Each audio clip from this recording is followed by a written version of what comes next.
En Relatos de Historias Asombrosas te hablaré sobre el impacto de un asteroide a la Tierra. Así que prepárate porque esto comienza ahora. Bienvenidos. El 15 de febrero de 2013 en Chelyabinsk, Rusia, un asteroide más pesado que la Torre Eiffel se estrelló contra la atmósfera y a 30 kilómetros sobre el suelo estalló. Este violento suceso fue más brillante que el sol, pero sucedió tan alto en el cielo que no fue oído hasta 90 segundos después de la explosión, lo que hizo que el desastre fuera peor. Hay muchos videos de personas diciendo, mira, ¿qué es eso? Al ver el rastro de humo en el cielo, ¡oh, qué maravilloso! Y luego, cuando piensas que nada sucederá, la onda de choque golpea y estallan las ventanas. Miles fueron impactados por vidrios en el rostro y los ojos porque estaban mirando por la ventana. La onda de choque dañó millas de edificios y 1.500 personas fueron heridas. Lo que hizo el incidente del Chelyabinsk un tanto embarazoso fue que, ese mismo día, los científicos habían predicho que un asteroide iba a pasar muy cerca de la Tierra. Y tenían razón. 16 horas después, un asteroide de tamaño similar conocido como Duende pasó a 27.000 kilómetros de la faz de la Tierra, más cerca de lo que se encuentran en los satélites en la órbita geosincrónica. Pero aunque habían predicho correctamente este acercamiento, fallaron completamente en ver el asteroide que explotó en Rusia. Y la realidad es que esto sucede todo el tiempo.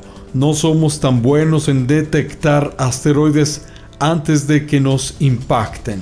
Desde 1988, más de 12.000 asteroides de más de 1 metro han colisionado con la Tierra, y de ellos solo se detectaron 5 antes de su impacto, nunca con más de un día de anticipación. Con toda la tecnología y los telescopios que hay en la Tierra, incluso con los del espacio, ¿por qué nos cuesta tanto detectar asteroides peligrosos antes de que impacten? ¿Cuántas posibilidades hay de que un gran asteroide nos impacte y elimine la mayor parte de la vida en el planeta?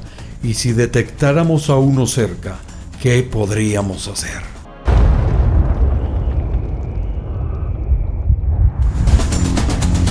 Los asteroides son restos de escombros de cuando se formó nuestro sistema solar. Hace 4.500 millones de años, rocas y polvo espacial se unieron y fundieron formando protoplanetas. Dentro de ellos, elementos pesados, metales como el hierro, el níquel y el iridio, se hundieron hasta su núcleo. Esto deja minerales más livianos y silicatos en la superficie. Algunos de estos protoplanetas se convirtieron en los planetas que conocemos hoy, pero muchos más fueron los que colisionaron entre ellos, partiéndose en pedazos.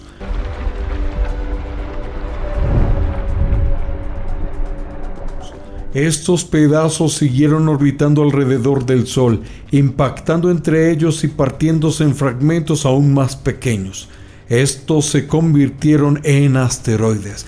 Por eso algunos son rocosos, conjuntos de rocas pequeñas como arenilla llamadas cúmulos de escombros, y otros desde los núcleos planetesimales son mayormente metálicos.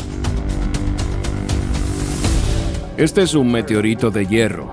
Esencialmente es un trozo del núcleo de un cuerpo planetario pequeño, de un planeta pequeño, que se formó hace 4.500 millones de años de manera disociada, por lo que el material del núcleo se escindió, y esto fue partido en trozos en una colisión con otro asteroide. Es lo más antiguo que verás jamás. La mayoría de los asteroides tienen órbitas estables entre Marte y Júpiter, en el cinturón de asteroides principal, pero algunos se han acercado mucho más a la Tierra. Estos son conocidos como objetos próximos a la Tierra. Son los que más interés nos generan por la amenaza que representan. En su último libro, Stephen Hawking demostró que el impacto de un asteroide es la mayor amenaza para la vida en la Tierra, pero encontrar asteroides es difícil por muchos motivos. En su mayoría son captados por telescopios ubicados en la Tierra. Se toma una secuencia de fotografías, 1, 2, 3, 1, 2, 3, 4, y buscas un punto que se haya movido. Y está en movimiento porque está orbitando alrededor del Sol, mientras que los objetos más lejanos como las estrellas o galaxias no.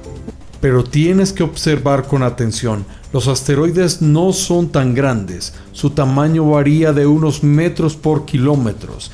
Y en la vasta expansión del espacio, las rocas con esas medidas no son tan visibles. Y aún así, hasta las más pequeñas pueden hacer daño.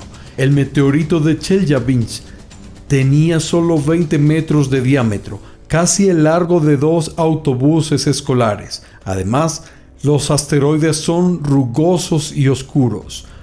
Solo reflejan alrededor del 15% de la luz que los impacta, así que nuestra mejor oportunidad para verlos es cuando están totalmente iluminados por el Sol.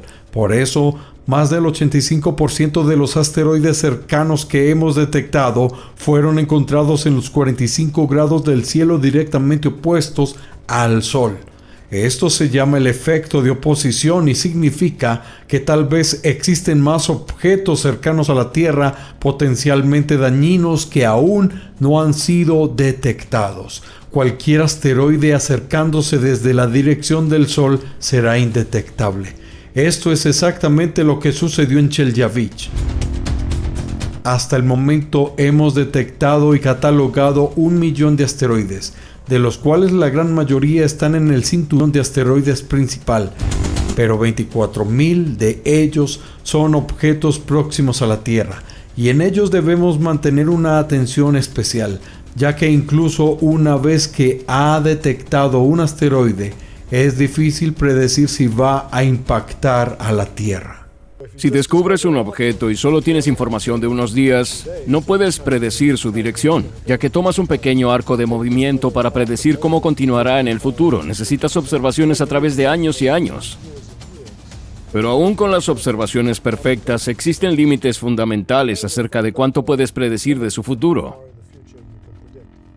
Eso sucede por varios efectos. Uno de ellos es que no están simplemente orbitando al Sol sin ninguna otra influencia. Todos los planetas tienen su gravedad y todos los planetas la ejercen sobre los asteroides cercanos a la Tierra. Por eso pueden cambiar su órbita significativamente.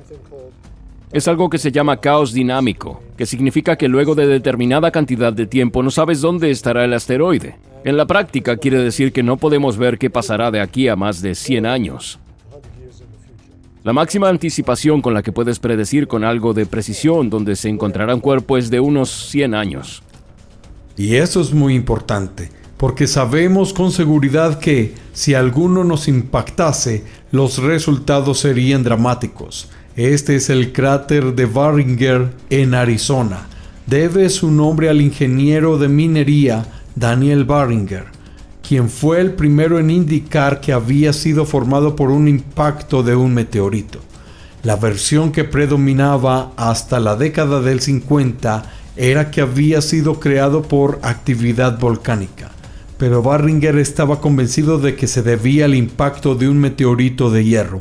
Así fue como en 1903 solicitó una concesión de minería y comenzó a excavar, buscando el meteorito metálico que él creía que valdría más de $1,000 millones en 1903.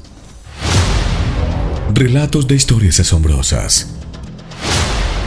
Domingos 3 y 15 de la tarde. Déjate sorprender por los relatos de Charlie Uribe. Solo aquí en Mundo Más. El canal que te da más.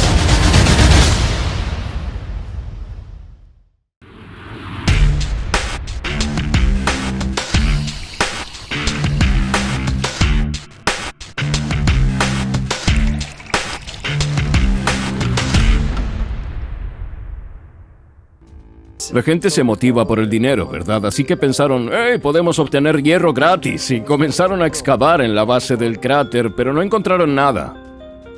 Luego comenzaron otras exploraciones y esto se mantuvo por décadas. Excavaron hacia los costados, ya que alguien sugirió que había caído desde un ángulo, lo cual es cierto. Y tal vez el hierro no estaba debajo del centro, sino debajo de su borde, y excavaron alrededor de sus paredes. Si vas allí, aún se ve lo excavado, pero no encontraron nada. Lo que no notaron es que cuando tienes un impacto a alta velocidad no es como lanzar una piedra contra una pared de ladrillos, donde dejaría un agujero y quedaría allí o rebotaría. Es explosivo, es totalmente explosivo y la velocidad del proyectil alcanza unos 30 kilómetros por segundo. La energía cinética es tan alta como para pulverizar el proyectil. Lo convierte en gas.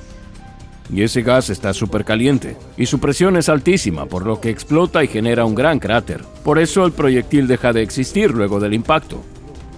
Pueden sobrevivir pequeños trozos, pero del cuerpo de 50 metros no queda básicamente nada. Así que estaban buscando algo que no existía.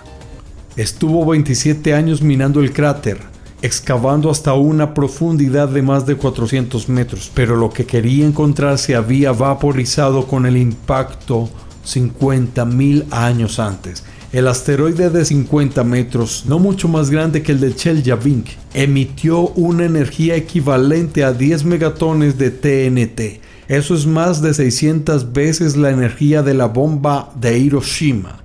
Lo que más se parece a un impacto de meteorito es una enorme explosión nuclear.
Este es el tamaño real del cráneo de un tiranosaurio rex y pensé, esto es algo tan genial que debo tenerlo, así que compré al T-Rex.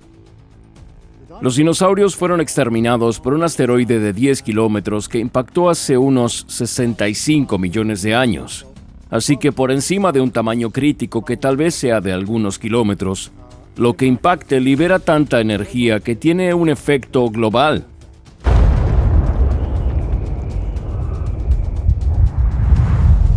Así que esto genera una enorme cantidad de residuos en la trayectoria suborbital que se desplazan alrededor de la Tierra y luego vuelven a caer sobre la superficie, incluyendo el lado opuesto del planeta donde ocurrió el impacto. Lo que eso significa es que todo el cielo se llena de meteoritos en caída permanente.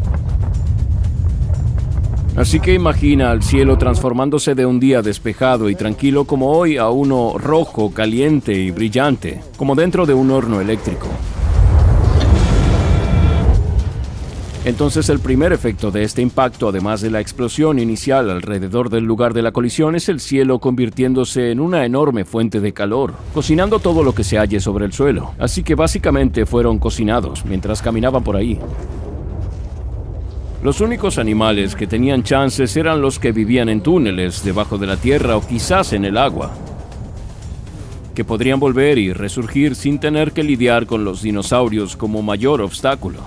Entonces, ¿cuáles son las posibilidades de que un asteroide de 10 kilómetros o más impacte con la Tierra? En tu vida, asumiendo que vivirás 100 años, impacta uno de 10 kilómetros como en el suceso de extinción KT cada 100 millones de años o algo así. Entonces la probabilidad de tener uno así en un año es de 1 en 100 millones. Tienes una chance en 1 millón de morir por un asteroide de 10 kilómetros, pero como sabemos que no hay asteroides de 10 kilómetros con una trayectoria que coincida con la de la Tierra en los próximos 100 años, tus probabilidades de morir de esa manera son en realidad 0. El trabajo que ya se ha hecho ha reducido las chances de 1 en 1 millón a 0. La buena noticia es que no habrá un evento como el de la extinción de los dinosaurios en nuestras vidas, pero hay exponencialmente más asteroides de tamaños más pequeños. Por cada asteroide de 10 kilómetros hay alrededor de 1000 asteroides de 1 kilómetro que también son capaces de generar mucho daño. 1 o 2 kilómetros son capaces de generar daño local, pero de gravedad. Eso significa que en lugar de extinguir la vida en todo el mundo, destruiría el equivalente de un país europeo como Francia o Alemania, para mencionar dos de mis favoritos. Se destruirían esos países solo con el impacto de un cuerpo de 1 o 2 kilómetros. Creemos que sabemos del 90 y tanto por ciento de ellos. Quizás el 98% de esos cuerpos han sido identificados y conocemos sus órbitas y podemos hacer predicciones razonables para los próximos 10 años acerca de dónde estarán. Parece que estaremos bien por el momento, pero ya sabes, ¿qué sucede con aquellos que tienen apenas menos que 1 kilómetro? ¿Qué sucede con los de 800 metros? Esos serían tremendos si nos impactaran. Y aquí es posiblemente donde se encuentra la mayor amenaza de los asteroides. Algunos cientos de metros de tamaño alcanzan para destruir a una gran ciudad, pero no es suficiente para poder localizarlos a todos aún. Hay muchísimos proyectiles de 100 metros que no estamos detectando y estos son tan grandes como para causar un daño importante. Derrumbaría los edificios, causaría un enorme incendio y si impactara con el suelo lanzaría material al aire que volvería a caer sobre la superficie y lloverían sobre la ciudad a altas velocidades, lo que podría destruir una zona de 100 kilómetros alrededor del impacto. No hay nada que podríamos hacer. Estuve en un comité que evaluó eso hace 10 años. Bien, ¿qué podríamos hacer? Una opción sería hacerlo estallar. Es la opción estándar. No sabemos si funcionaría. Incluso teniéndolo allí, si pudiésemos hacerlo explotar sobre la superficie o bajo la superficie, no es claro cómo lo haríamos, ya que usualmente cuando haces estallar algo, sus fragmentos se alejan, se expanden, pero no tan velozmente, y luego la gravedad los atrae nuevamente para lo que se volvería a formar como un cúmulo de escombros. Además de quizás haber sido un cúmulo originalmente, lo cual es probable por sus impactos previos. Así que realmente no sabemos mucho sobre hacer estallar un cúmulo de escombros. Otra idea era la posibilidad de adherir menos violentamente un cohete al asteroide para intentar desviarlo hacia un costado. En vez de hacerlo estallar, empujémoslo suavemente hacia un lado, generando que se desvíe y no impacte con la Tierra. El problema es que cuando haces los cálculos, ninguno de los cohetes que tenemos es capaz de empujar lo suficiente. Deberías mantener el cohete adherido por siglos para que surta efecto en el movimiento del asteroide, y no sabemos cómo lograrlo. Recuerda que es un cuerpo en rotación, así que olvídate de las bombas y de los cohetes. Para la ablación de su superficie, es decir, hervir su superficie con un láser, no tenemos láseres tan poderosos y probablemente tampoco podamos hacerlos tan poderosos como para disparar desde la Tierra. Tendríamos que acercarnos al objeto, lo cual es aún más difícil. La idea de poder envolver el asteroide en láminas de aluminio es otra idea interesante. Puede ser una buena idea, quizás la mejor, pero sigue sin funcionar porque no sabemos cómo implementarla. No hay manera de lanzar al espacio suficiente aluminio como para envolver un asteroide y cambiar sus propiedades radiativas, lo que cambiaría la dirección del asteroide. La verdad es, para ser honestos, que no tenemos aún una manera de desviar un asteroide de 1 kilómetro. Ok, bien. Si estás preocupado de que un asteroide cause el fin del mundo, déjame tranquilizarte. Hay muchísimas otras potenciales catástrofes mundiales resumidas en este mapa de catástrofes. Soy Charlie Uribe y esto es Relatos de Historias Asombrosas. Nos vemos en el próximo programa. No te lo pierdas.